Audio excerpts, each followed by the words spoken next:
La economía, indicadores, criptos y tus finanzas. Vaya, yo estuve estas 2 semanas convaleciente y les soy bien sincero, no estaba pendiente de muchas cosas más que aquello que realmente a nuestro juicio era importante en esos momentos. Entonces, cuando me dicen, Guille, ya el Bitcoin superó los 115,000. ¿Qué? 115,000 no, llegó a superar los $120,000. En estos momentos está en 1,41% en recuperación. Se está cotizando en 118,863. Ahora bien, ¿qué está pasando con las criptomonedas? Porque no solamente es el Bitcoin, también estamos hablando de un Ethereum que está 5,19% por encima, estamos hablando de un Dogecoin que está casi un 5% también por encima, por solamente mencionarles alguna, hasta un Chainlink que está casi un 7%, en fin. ¿Qué está pasando en estos momentos con las criptomonedas? Las personas se están protegiendo en ellas, se están encontrando en ellas pues una inversión, una protección. ¿Qué está pasando con ellas? Y después vamos a hablar de las criptomonedas acá en Venezuela. Para ello, a mi juicio, una de las voces más autorizadas en ese sentido en nuestro país, el profesor Aarón Olmos. Él es economista, es profesor y también es experto en criptomonedas. ¿Cómo está, profesor? Bienvenido.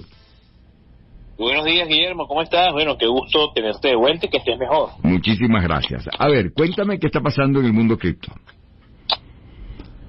A ver, Guillermo, mira, están pasando muchas cosas, ¿no? Lo primero que tú comentas, lo vemos, ¿no? Con los indicadores de precio.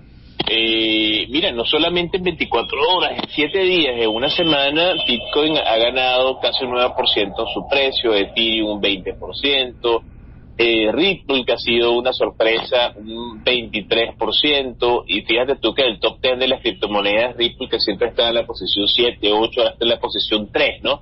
Rebasando a Tether, al USD Tether. ¿Qué está pasando? Bueno, fíjate, los gobiernos de los países se están abriendo más. El gobierno de Estados Unidos está a punto de aprobar unas leyes en el Congreso que pudieran apalancar, dar un espaldarazo más importante al uso de las cripto dentro del sistema bancario.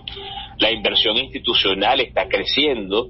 Es increíble ver cómo empresas como Strategy, ARK Investment, BlackRock siguen liquidando activos, es decir, vehículos de inversión, acciones, para conseguir liquidez y poder comprar Bitcoin, ¿no?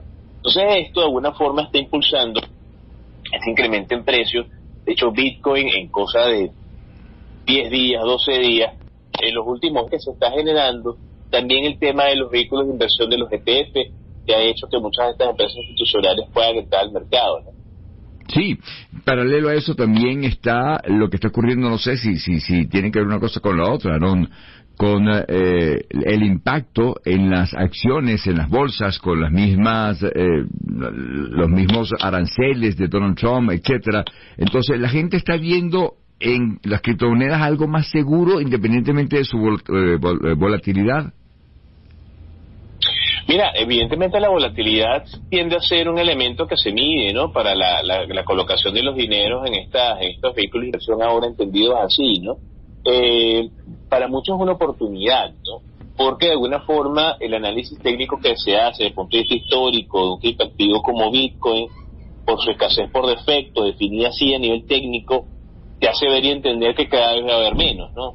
Entonces, efectivamente, si bien pudiésemos tener hoy por hoy un precio especulativo, un precio de mercado que no necesariamente se ajuste con la realidad del propio criptoactivo, bueno, muchas personas quieren participar, ¿no? Claro. Entonces, bueno, fíjate tú, por ahí se hacía un análisis de que Ethereum era una mejor inversión a largo plazo, pero lo cierto es que nunca va a superar a Bitcoin como una inversión a largo plazo. Fíjate tú que ya se encuentra como el quinto activo de capitalización de mercado más importante del mundo, ¿no? A nivel de ranking, solamente después del oro de las acciones de Nvidia, de Microsoft y de Apple. Claro. Ahora, ¿qué está pasando con el manejo del riesgo? Me explico. El inversionista de hoy es un poco más arriesgado, pudiese decirlo yo de esa manera, es menos cauto, es aquel que es capaz de manejar las fluctuaciones de una manera diferente. Bueno, recordemos que el riesgo es una probabilidad, ¿no? La probabilidad de que esos dineros que tú coloques en Bitcoin, por ejemplo, que es el ejemplo que estamos hablando, no se den, ¿no? Y eso siempre está presente, ¿no? Sí. Hay un riesgo que yo manejo, un riesgo que no manejo, un riesgo sistemático y no sistemático, y todo eso se mide desde el punto de vista de las inversiones, sobre todo en cripto, que es con Bitcoin, que es una moneda tan volátil, ¿no? Tokio tan volátil. Sin embargo, hoy por hoy tenemos, ¿cómo se llama? Inversionistas que puede ser que no estén necesariamente siendo dueños del activo como tal, por ejemplo el caso de los ETF, y participan solamente por el indicador de precios, ¿no? Por otro lado, tienen intermediarios que cada vez hacen estudios más al detalle, que si bien el mercado realmente es impredecible, los niveles de riesgo, si bien están presentes otra vez, hay que decirlo siempre, gestionando ese riesgo, gerenciando ese riesgo, pueden generar alguna ganancia importante, que es lo que estamos viendo, ¿no? Ok. Y ahora, ¿cómo trasladamos todo esto a Venezuela? Venezuela, recuerdo perfectamente, Aarón, cuando tú y yo hablábamos hace ya años, incluso en plena pandemia o prepandemia, de todo lo que era el mundo cripto, y se hacía la referencia que Venezuela era uno de esos países que estaba hasta en los primeros 3 lugares del manejo criptoactivo, y era en ese momento por la dificultad del acceso a las divisas. ¿Cuál es la figura cripto en Venezuela hoy en día? Bueno, al año pasado, por datos de Chainalysis, Venezuela representó pues 20.000 millones de dólares de lo conocido, ¿no? De lo que ellos pudieron validar haciendo su análisis on-chain sobre las cadenas de bloque de diferentes criptos, y por direcciones IP que vincularan a Venezuela, reconociendo que hoy muchas personas hacen sus operaciones con VPN, que enmascaran las direcciones y las ubican en diferentes países. De la información que pudo recoger el año pasado Chainalysis de Venezuela, hablaba de 20.000 millones de dólares en operación, que sitúa a Venezuela aún todavía en uno de los primeros lugares en los países de América Latina con mayor uso de criptomonedas, ¿no? Bitcoin, Ether, USDT, cualquiera que de alguna manera representa algún tipo de inversión importante, quizás tienes a un venezolano detrás colocando su dinero allí. Y es que efectivamente han representado para Venezuela una oportunidad para flexibilizar las actividades financieras de muchas familias venezolanas, desde hacer pagos en el mercado local, pasando por mecanismos de ahorro a largo plazo, pasando por elementos de resguardo e incluso pasando por herramientas de pago transfronterizo. Sí, de hecho, te pago por Binance, dice muchísima gente, etcétera. Son plataformas que están allí que sirven también para un intercambio de pago, por decirlo de esa manera. Entonces, pero tú me dirías que a todas estas sigue siendo el acceso a la divisa lo primordial para el venezolano en cuanto a su relación con las criptomonedas, o ya hay una importante población en Venezuela, más que población, un importante número de venezolanos que están viendo en Bitcoin una forma de invertir y de generar un patrimonio. Mira, no solamente en Bitcoin, Guillermo, ¿no? O sea, Bitcoin mucha gente lo compra y lo tiene y lo atesora más allá de las fluctuaciones del precio en el largo plazo, precisamente por los momentos que estamos viviendo, ¿no? Te doy un ejemplo que no tiene que ver con Venezuela, pero imagínate cuando Bukele tomó la decisión de entrar con la ley Bitcoin en El Salvador, sí, y compró sus primeros Bitcoin a $46,000 cada uno, ¿no? Estamos hablando que hoy estamos en 118, y eso es apenas en 2 años. En 3 años. En el caso nuestro hay venezolanos que, independientemente de la situación y lo complejo que puede estar, cada vez que tienen una oportunidad compran $5, $10, $15 en el momento que pueden, y lo van dejando allí en su billetera digital, para que cuando estos análisis que se hacen, que inclusive los análisis parabólicos que hay de crecimiento de precios, que el precio objetivo para algunos es 135,000, para otros es $200,000, que quizás hace unos años atrás decíamos, no, eso es exagerado, y realmente se han tocado esos techos, hay sus correcciones de precio, pero vuelve entonces Bitcoin hacia adelante, ha hecho que para muchos sean importantes. Pero más allá del Bitcoin, el USDT ha demostrado ser también una herramienta muy, muy importante para los venezolanos, precisamente porque permite para algunos tener un acceso a un mercado en divisas digital de costo internacional, que te permite recibir pagos y hacer pagos, bien sea que trabajes remoto, bien sea que hagas pagos en el mercado local, como decíamos hace unos minutos, pero también el resguardo y el respaldo, ¿no?, del valor del trabajo de las personas, e incluso algunas empresas que ya están entrando en esto, porque recuerda que Venezuela tiene una norma contable para hacer registros de operaciones en cripto, ¿no? Así es, de hecho había una superintendencia de criptoactivos, no sé qué pasó con eso al final, ya me vas a contar tú. ¿Qué pasa entonces con los mineros en Venezuela? ¿Cuál es el piso jurídico que tienen los criptoactivos en Venezuela? Fíjate, la superintendencia sigue estando, está intervenida, muchos recordarán, pero sigue existiendo, ¿no? De hecho, en su proceso de intervención, que sigue estando por hoy activo, y logró otorgar algunas licencias para algunas empresas que están operando en la actualidad, ¿no? En el caso de Contigo, por ejemplo. El tema de los mineros en Venezuela, bueno, desde la intervención, la propia Sonacrip, la Junta Interventora, solicitó pues que se suspendieran algunas actividades, dentro de ellas estaba la de los mineros.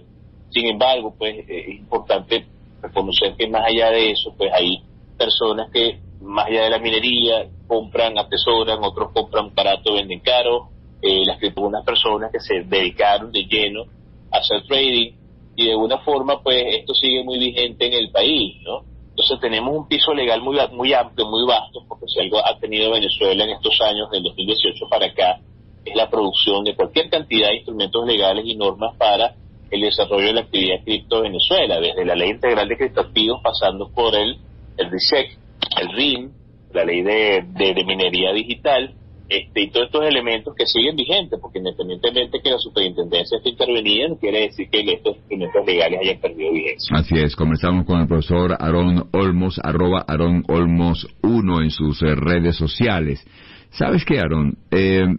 La Bolsa de Valores de Caracas, voy a introducir este tema porque también son opciones de inversión que están en el país, más allá de las criptomonedas. También la Bolsa de Valores se ha convertido en una especie de refugio para empresas locales capitalizarse, inyectar pues un capital nuevo para aquellas personas que quieran hacer algún tipo de inversión, y que dentro de todo ha tenido un crecimiento, algunos dirán moderado, otros dirán importantes, pero quisiera saber cómo lo ves tú. ¿Se ha convertido la Bolsa de Valores en Caracas en un elemento de inversión importante en Venezuela? Mira, sí, desde, ¿cómo se llama?, el trabajo de Bellutini para acá, con el profesor Grasso ahora a la cabeza. Uh-huh. De hecho, la bolsa pues está tratando de seguir esa línea modernizadora que de unos años para la fecha ha tenido, ¿no? Sigue siendo un espacio importante para que las empresas puedan conseguir dinero fresco y poder hacer sus actividades cuando hacen una emisión de acciones, por ejemplo. Sigue siendo un espacio importante para que las personas que deseen colocar sus bolívares en un espacio distinto en el sistema financiero a la banca, puedan tener algún rendimiento. Los principales enemigos a vencer cuando colocas un dinero en la Bolsa de Valores de Caracas principalmente son, bueno, sencillamente la inflación y el tipo de cambio, ¿no? Pero hay que reconocer que también se han hecho colocaciones en moneda extranjera muy interesantes, como la de Ron Santa Teresa, ¿no? Por ejemplo. Sí. Entonces, efectivamente, la cultura financiera de nosotros tiene que dar para poder llegar incluso a tener pues parte de esos dineros, de esos excedentes, también colocados allí. Recordemos que está la Bolsa de Valores de Caracas, la Bolsa Pública de Valores, la Bolsa Agrícola Bolfiaben, la Bolsa Descentralizada. Es decir, en Venezuela tenemos diferentes opciones para diversificar pues estos excedentes y tratar de generar a partir de ellos rendimientos. Claro. Ahora, Aarón, ¿cuál es el perfil del inversionista hoy? Estoy revisando, por ejemplo, algunas acciones para hacer una combinación de lo que puede ser un portafolio interesante para un inversionista. Ejemplo, estoy revisando acciones clásicas como puede ser Coca-Cola, JP Morgan, el mismo McDonald's, ¿por qué no decirlo? Y todo está en rojo, menos las tecnológicas. Microsoft está en verde, poquito, pero ha subido. Apple también está un 0,23%. Amazon, que quizás no forma parte de las tecnológicas, pero es una de esas acciones interesantes. Pero Nvidia sí tiene un brinco importante en un 4,04%. Entonces, el inversionista de hoy tiene que, en su portafolio, además de los ETFs, tener, por ejemplo, commodities, tener materias primas, tener tecnología. ¿Cuál sería un portafolio ideal, crees tú? Además de cripto, ¿no? Bueno, eso depende, como tú bien lo dices, del perfil de cada quien, ¿no? O sea, tenemos el perfil del muy arriesgado, tenemos el perfil del moderado, tenemos el perfil del conservador, ¿no? En función del riesgo y del miedo, ¿no? Porque las emociones están mediando en todo esto, ¿no? Se conformará ese portafolio, recordando que un portafolio de inversión es una construcción que se hace de diferentes vehículos de inversión, bien sea renta fija, renta variable, derivados, y esto de alguna manera, si lo haces en el mercado externo, a través de un broker, por ejemplo, generalmente vas a recibir asesoría, ¿no? Te hacen una evaluación para conocer tu perfil de inversionista, cuál es el monto base que estás colocando para esto, pero efectivamente cuando tienes el menú de opciones te das cuenta que lo que es el mercado de commodities es muy importante, y los commodities, las materias primas, básicamente energía, hoy por hoy tiene un rendimiento interesante. Las acciones, como tú bien lo acabas de decir, las empresas tecnológicas, casualmente tú mencionas Nvidia es la principal empresa de fabricación de chips de Estados Unidos, y resulta bueno que Nvidia ha tenido un crecimiento brutal en las últimas semanas, otra vez tocando un precio importantísimo a nivel de capitalización también. 170 hasta ahorita. Es así. Y bueno, pues todo depende de lo que la persona tenga a nivel de gusto y conocimiento de ese mercado, ¿no? Que eso es importante. Entonces, la conformación de ese portafolio, tú puedes decir que mi portafolio ideal debe tener, no sé, 60% cripto y 40% commodities, y ya estamos listos. Y dentro del 60% cripto, entonces tengo un porcentaje de ese 60 que es Bitcoin y el otro es otro tipo de criptomonedas, ¿no? Eso de alguna manera también dependerá del ánimo del inversionista. Si lo hace uno, si uno confecciona ese portafolio, si uno lo arma, bueno, efectivamente tuviste que haber pasado por un análisis técnico, un análisis fundamental con información contable para ver el valor en el libro, valor si está subvaluado, sobrevaluado, tomar estas decisiones. Ahora, tú como profesor, la gente en Venezuela se está capacitando un poco más en esto. No solamente el inversionista, el venezolano de a pie se está relacionando más con los conceptos, con lo que llaman la wallet o la cartera. Ya esta terminología está más manida, está más consumida por el venezolano, se está haciendo más potable incluso. Sí, de hecho, Guillermo, una de las cosas que ha logrado el mundo cripto es incentivar a la gente a estudiar finanzas, ¿no? Economía, finanzas y tecnología, las tres cosas juntas, ¿no? Porque el que de verdad quiere entender esto sabe que su puerta de entrada al mundo cripto, del mundo de las nuevas economías, de las finanzas, son digitales todas, es la educación, en la formación. Entonces, bueno, muchas personas han dicho, mira, tengo años dándole vueltas a este tema, veo que el vecino usa esto, el otro usa lo otro, el otro trabaja desde fuera, yo creo que me estoy quedando atrás en esto, déjame formarme. Entonces, en las formaciones que tenemos en el país, gracias a Dios tenemos gente muy buena, muy experta, de años, de diferentes áreas, y luego tocan el tema cripto o nacen desde el punto de vista cripto. Tenemos espacios para formarse ideales para ello, y muchas personas han aprendido, claro que sí, qué es el dinero, qué no es el dinero, qué es un banco central, qué es el sistema financiero, tipos de interés, inflación, tipos de cambio, blockchain, wallets, criptos, volátiles y no volátiles, stablecoins, tokens, cómo se puede crear sobre esta tecnología medios de pago, bolsas de valores, nacional y extranjera, estadísticos y herramientas técnicas para hacer análisis, predicciones. Entonces, tenemos casos de personas que entraron con una pequeña duda y por hoy viven prácticamente de hacer trading o de comprar y vender criptomonedas, o inclusive tienen su broker afuera, que aprendieron cómo hacer esto, que están haciendo inversiones que les permiten tener un estilo de vida y un nivel de equilibrio interesante. Entonces, tú pudieses decir que antes de tener un capital, porque cualquier persona puede entrar a hacer inversiones y así, no solamente la Bolsa de Valores de Caracas, te estoy hablando, bueno, en la Bolsa de Valores tú tienes que pasar por un chequeo, qué tipo de inversionista eres, o sea, tampoco puede entrar cualquiera, pero lo que sí quiero hacer ver es que, por ejemplo, en el mundo cripto, en las mismas acciones internacionales, más que un capital, lo primero que tienes que tener es un conocimiento.